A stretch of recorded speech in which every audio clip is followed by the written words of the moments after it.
денеска го остварив своето право на глас на овие локални избори со едно убедување дека ќе престане функционирањето на двете фамилии мафии, односно ВМРО, ДПМН и СДСМ, кои што 35 години го тормозат овој град.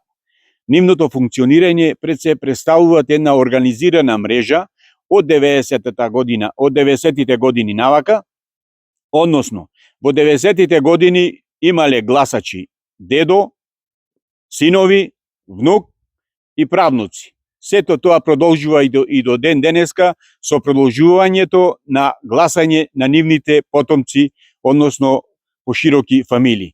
Сите останати кои што не беа дел од овие две фамилии, односно од ВМРО, ДПМН и од СДСМ, сите тие ја напуштија Република Македонија, живеат на други места и гласаат на други места.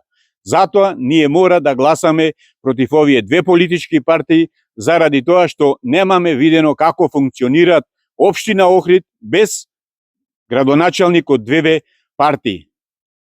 Како очекувате да поминат денешните избори? Се мислам дека овие избори ќе поминат фер и коректно, со разлика тоа што од страна на одредена политичка партија власта и во текот на самиот изборен циклус се вршеа градежни работи, односно се вршеше подкуп на граѓаните и гласачите.